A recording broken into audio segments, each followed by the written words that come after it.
Hi, welcome. Enjoy the content. Subscribe and turn on notifications. Samuel always believed he understood the architecture of his own life. At 31, he was a logistics manager for a national distribution firm. A job that rewarded order, predictability, and the flawless execution of complex systems. His life with Zoe, he thought, was his greatest logistical achievement. 5 years of marriage had forged a bond that felt less like a romantic whim, and more like a perfectly engineered structure. Resilient and secure. Every beam was in place. Every joint was sound. Their house in the suburbs of Crestwood was a testament to this stability. A 2-story colonial with a neat lawn he mowed every Saturday, and a porch where Zoe grew hydrangeas in large terracotta pots. He saw their life as a balanced equation. He provided the framework, the income, the insurance, the unwavering routine, and she provided the color, the warmth, the intangible elements that turned a house into a home. Zoe, also 31, had chosen not to work outside the home after they married. She'd studied art history, a fact Samuel often brought up with a certain pride, as if her dormant intellectualism was a luxury his hard work afforded her. He encouraged her to pursue her interests, to fill the quiet hours while he was navigating supply chains and managing freight schedules. "Find something that makes you happy, Zoe," he'd say, kissing her forehead before leaving in the morning. "Something just for you." He saw himself as a benevolent patron, a provider not just of material comfort, but of freedom. For a long time, her interests were small and domestic. A pottery class one winter, a subscription to a French baking course online. They were comforting, predictable hobbies that fit neatly within the parameters of their life. So when she announced she'd signed up for an aquatics class at the municipal pool, he felt a genuine surge of pride. It was different. It was physical. Social. It was progress. 3 times a week, she'd said, her eyes brighter than he'd seen them in months. She held up 2 new swimsuits, one a sleek, athletic black, and the other a vibrant floral pattern. "Tuesdays, Thursdays, and Saturdays.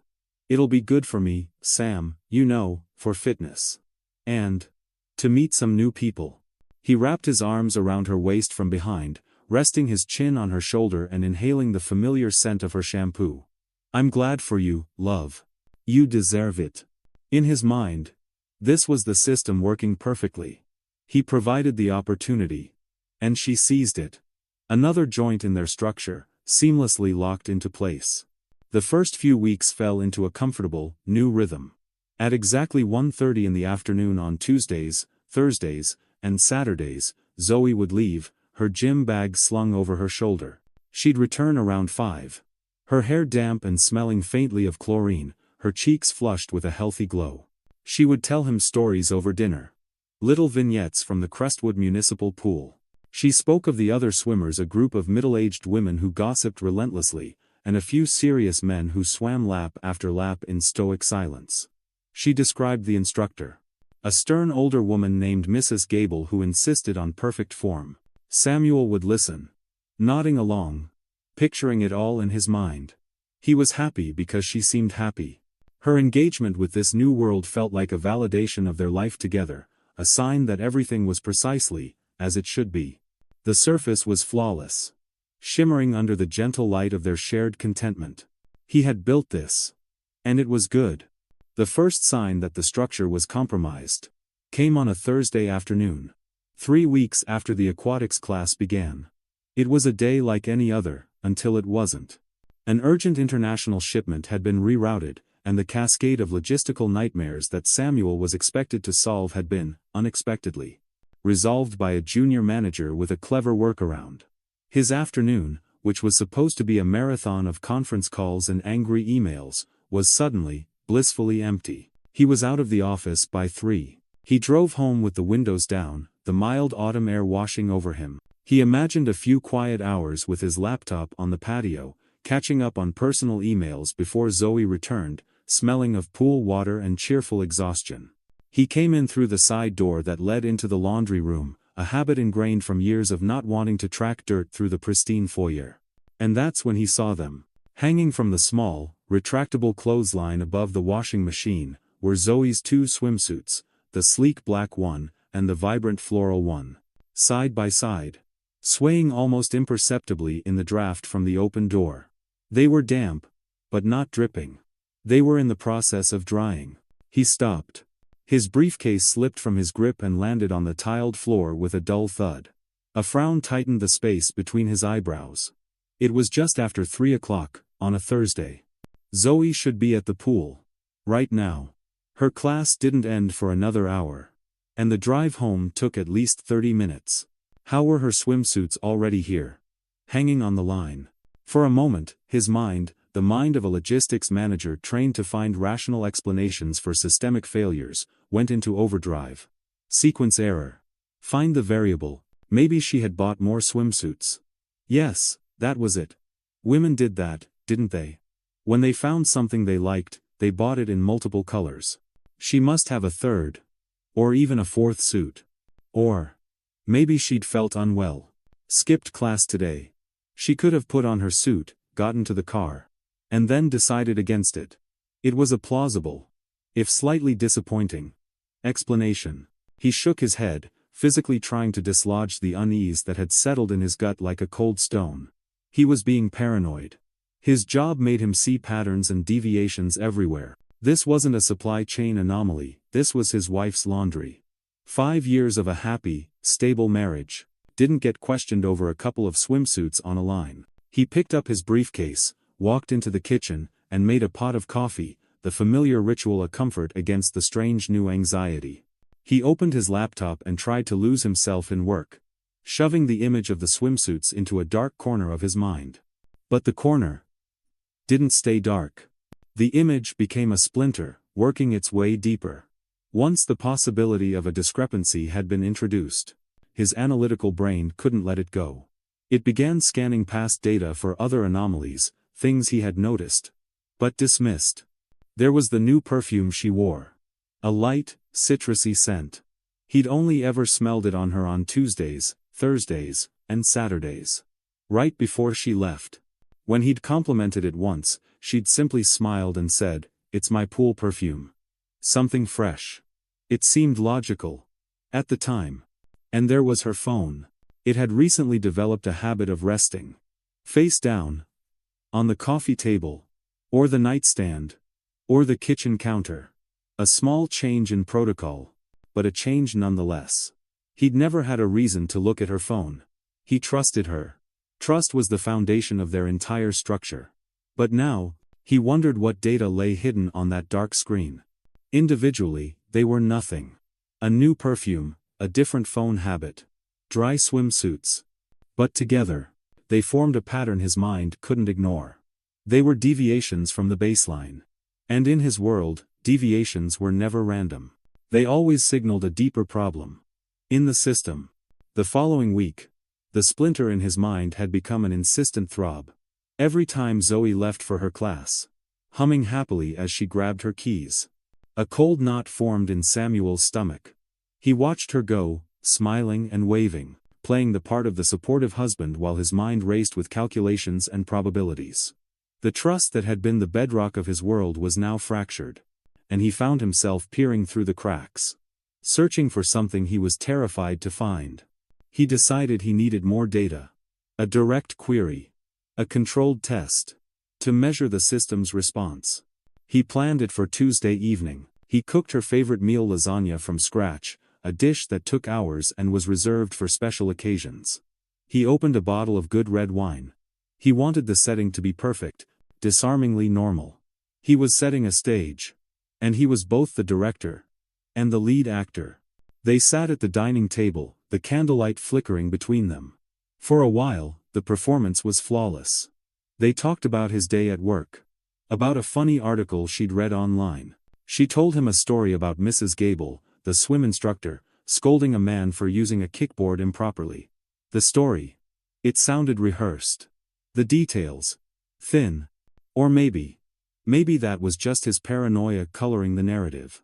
He waited for the right moment. A lull in the conversation. He swirled the wine in his glass, took a slow sip, and then looked at her, fixing a pleasant, casual smile on his face. You know, Zoe, he began, his voice perfectly even. I was thinking. One of these days. I'd love to leave work a bit early and stop by the pool. To watch you swim. It must be cool to see you in action. The reaction was instantaneous. And catastrophic. It was not a subtle tremor, it was a seismic event. She choked. A small, strangled sound. The glass clattered against the table as she set it down, her hand trembling so violently that red wine sloshed over the rim. Her eyes, wide with something that looked like pure terror, darted around the room as if searching for an escape route. It all happened in a split second. But for Samuel, watching with the hyper-focus of an investigator, time seemed to slow down. Then, just as quickly, the mask was back in place. She forced a smile, a brittle, horrifying thing that didn't come close to reaching her panicked eyes. "Oh, Sam," she said, her voice an octave higher than usual, the words tumbling out in a rush. "That's sweet, but, you know how it is.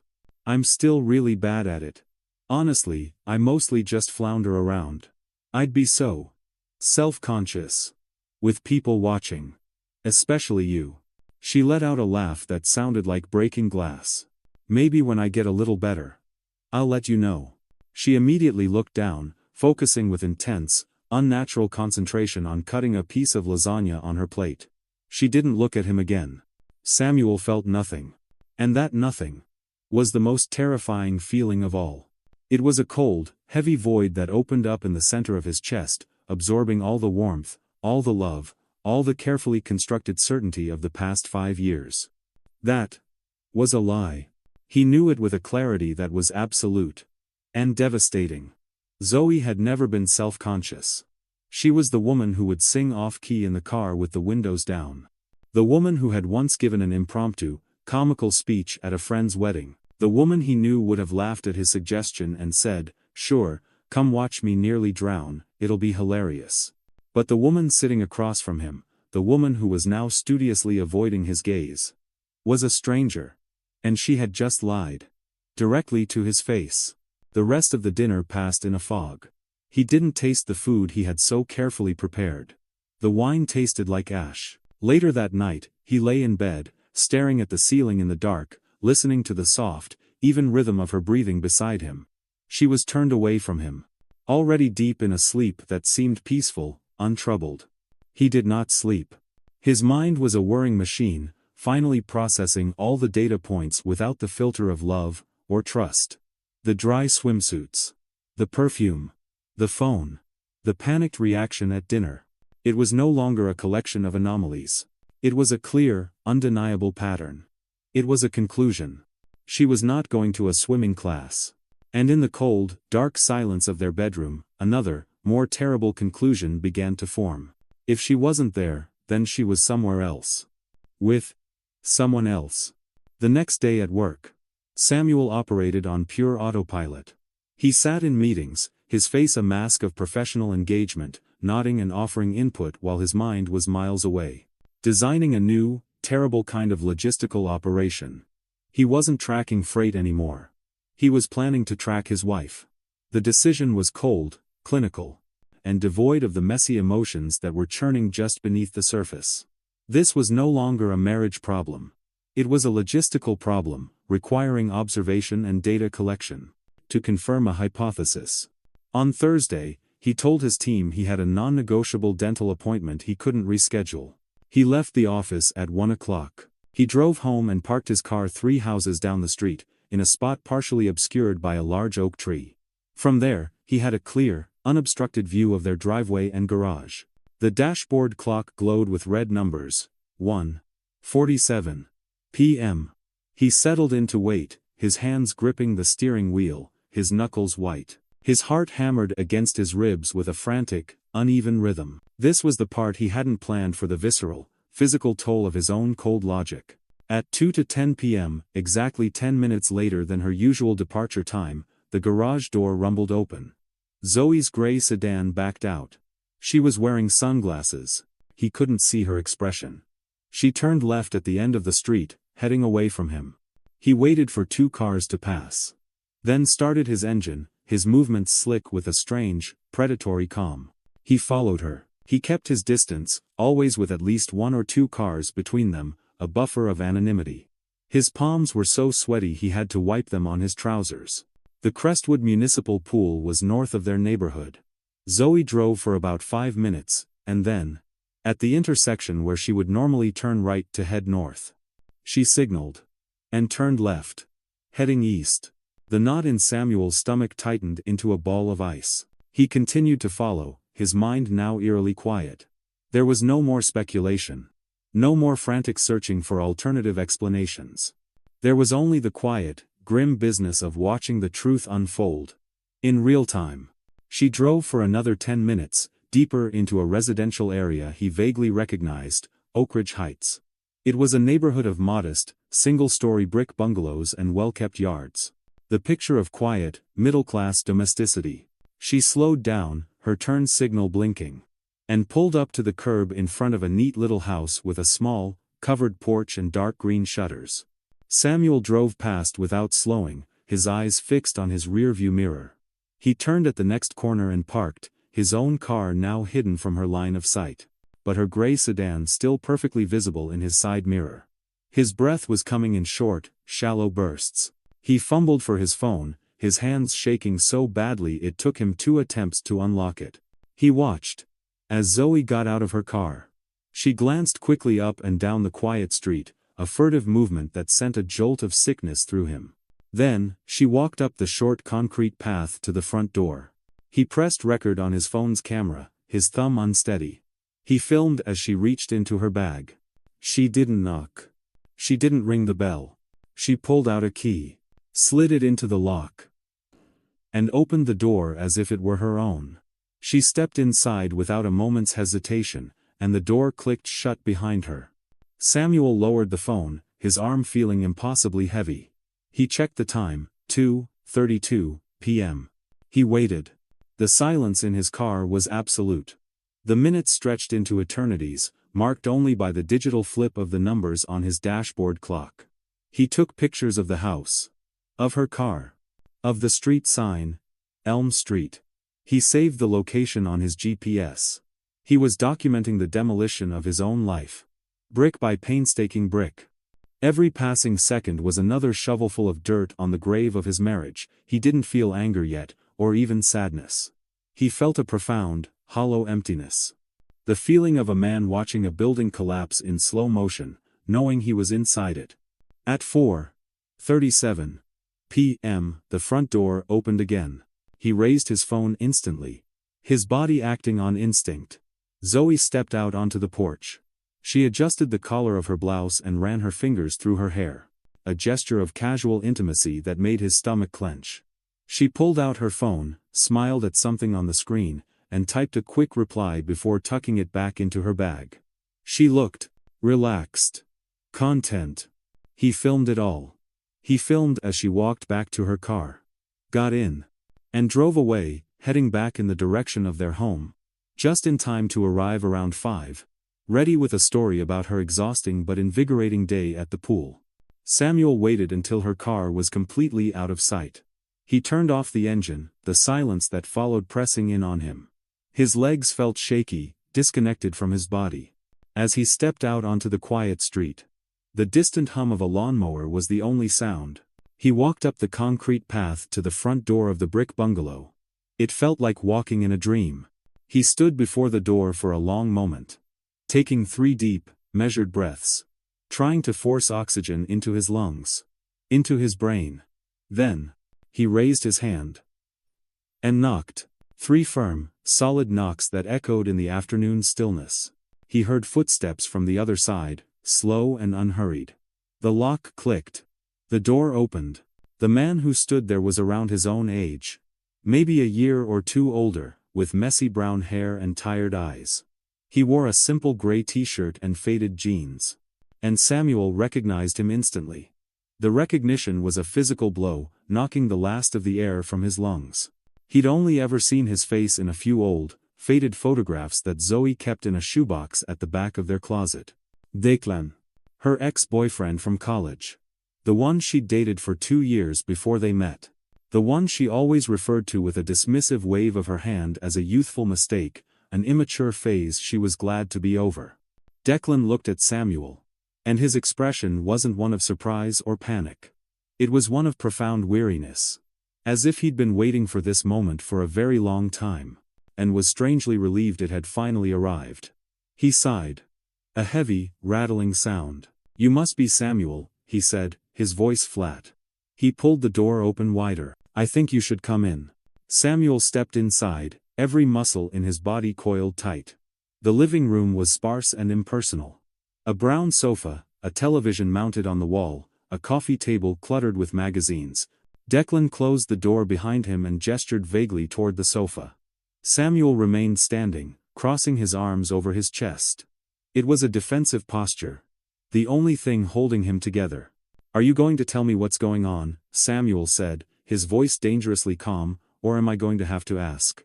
Declan ran a hand over his face, scrubbing at his tired eyes. He sat on the arm of the sofa, not looking at Samuel, but at the scuffed wooden floor. "Look, man. I know this is. I know. But you were going to find out sooner or later."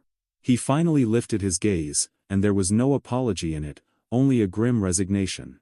"Zoe and I, we never really broke up. Not completely. When she met you, things had gotten complicated.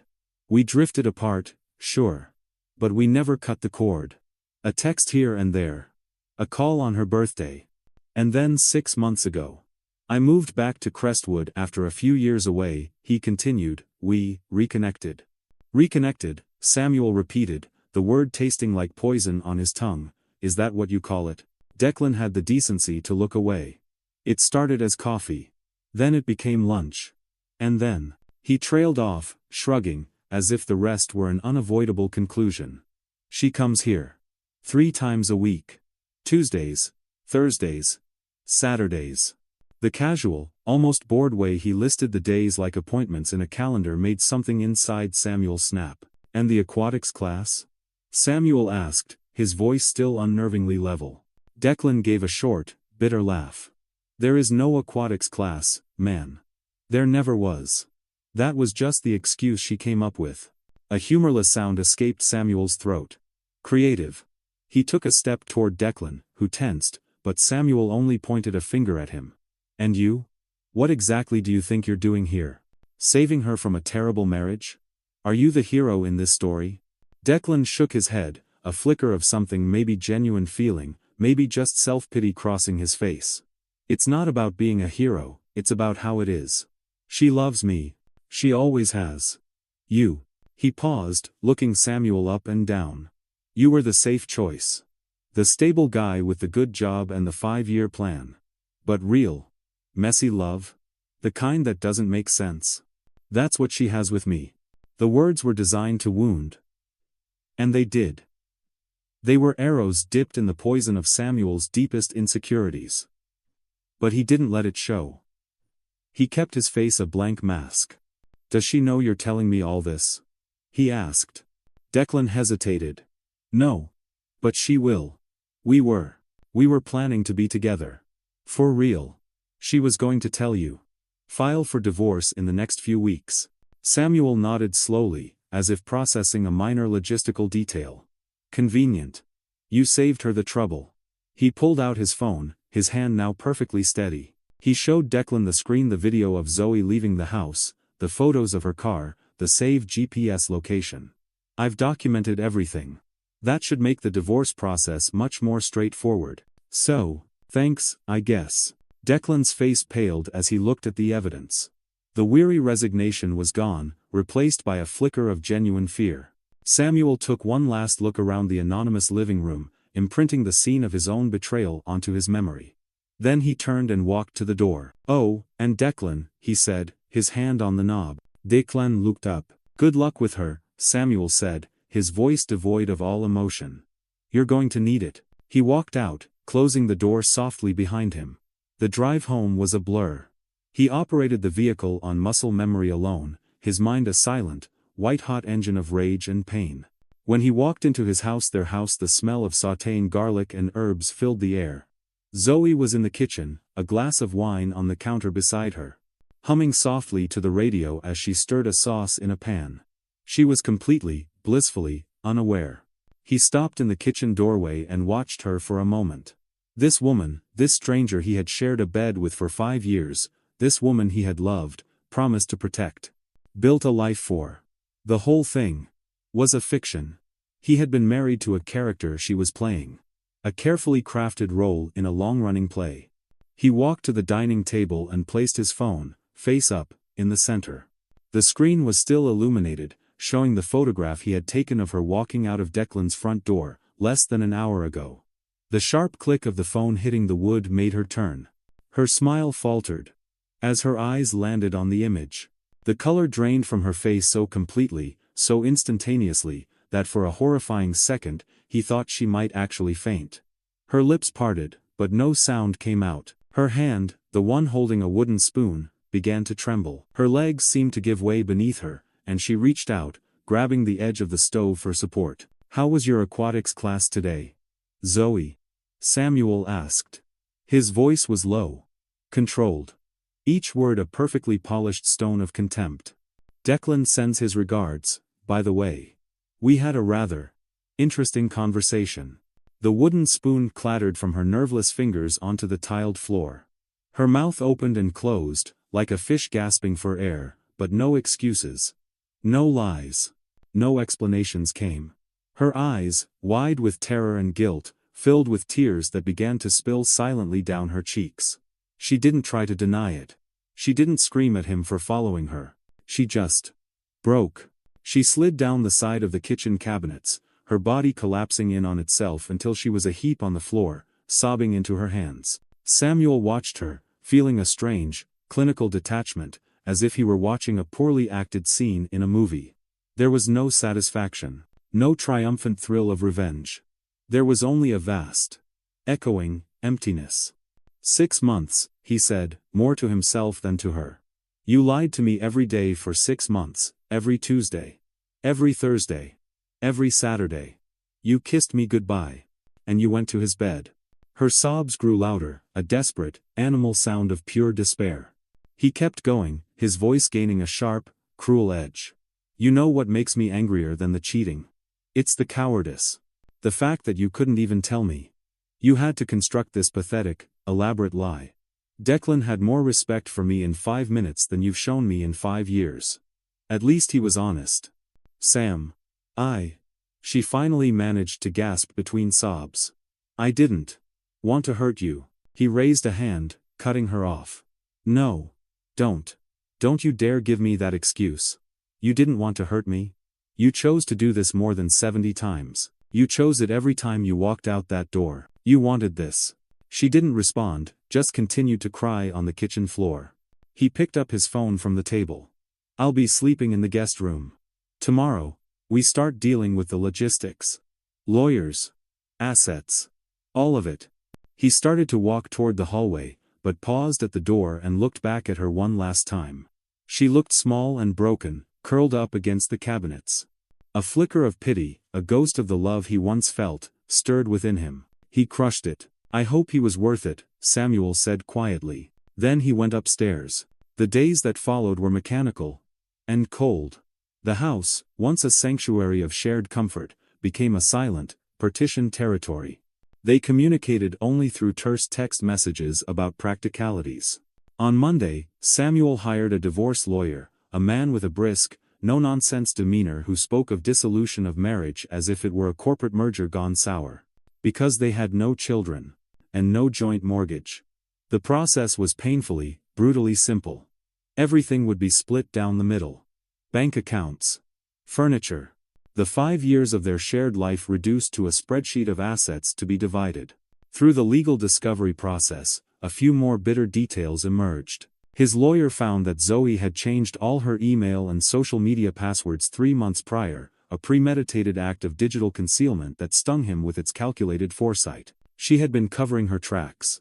Long before he had even suspected a problem. His lawyer also uncovered something else. Declan had finalized his own divorce just 7 months ago.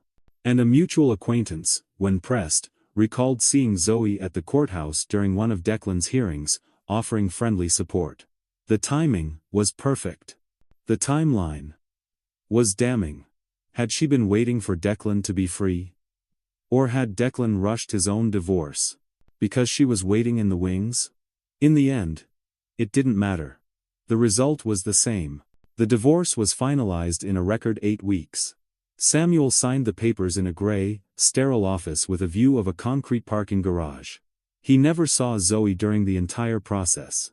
Their marriage was erased with a few strokes of a pen, and the thud of an official stamp. He moved out of the Crestwood house and into a minimalist loft apartment downtown. All polished concrete floors, exposed brick, and floor-to-ceiling windows. It was the complete antithesis of the cozy, suburban life he had so carefully curated. He threw himself into his work with a ferocious intensity, taking on extra projects, volunteering for business trips, filling every single hour of his day to avoid the echoing silence of his own thoughts. 6 months after the divorce was final, he was in a grocery store on a Sunday afternoon, pushing a cart through the aisles on autopilot. And then he saw her. Zoe was in the cleaning supplies aisle, staring blankly at a wall of laundry detergent. Declan was beside her, but he wasn't looking at her. He was on his phone, speaking loudly and impatiently to someone, gesturing with his free hand. He sounded annoyed. Samuel watched from the end of the aisle, partially hidden by a display of paper towels. Zoe looked different. She was thinner, and there were deep, purple shadows under her eyes that her makeup couldn't quite conceal. Her clothes were simple, a faded sweatshirt and jeans, worn without the effortless care she used to put into her appearance. When Declan finally hung up, he snapped something at her. Samuel couldn't hear the words, but the tone was sharp and dismissive. Zoe just nodded quickly, her shoulders slumping, and turned the cart around. That's when she saw him. Their eyes met, over a pyramid of fabric softener bottles. She froze, the cart stopping dead. The little color she had in her face drained away. He saw a flicker of everything in her eyes: shame, regret, maybe even a ghost of nostalgia for the quiet, orderly life she had thrown away. She offered a small, shaky, tentative smile. A weak attempt at recognition. Samuel just gave a brief, polite nod. The kind of nod you give a distant colleague, or a stranger you accidentally make eye contact with. Then he turned his cart and kept walking toward the checkout, without looking back. He felt no anger. No pain. No satisfying sense of victory. He just felt nothing. A complete and total absence of everything he had once felt for her.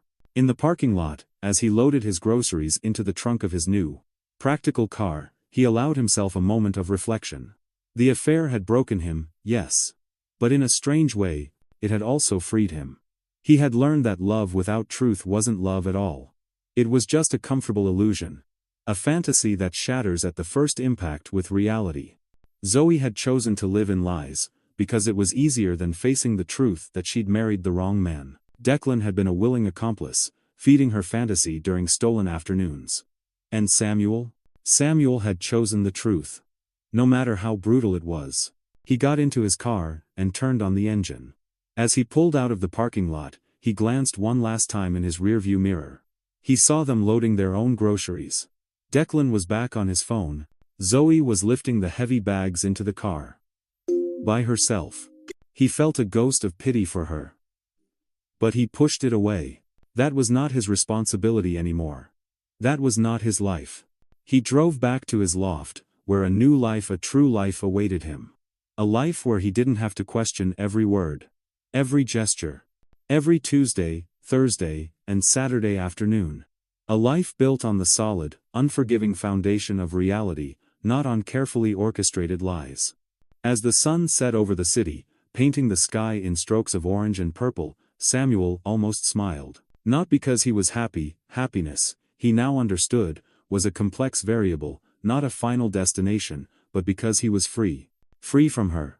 Free from the lies. Free from the man he used to be. Zoe had chosen Declan. Samuel had chosen himself. And in the end, that was the only logistical choice that made any sense at all. Thank you for watching the video. If you enjoyed it, don't forget to subscribe to the channel and turn on notifications so you won't miss any updates. See you next.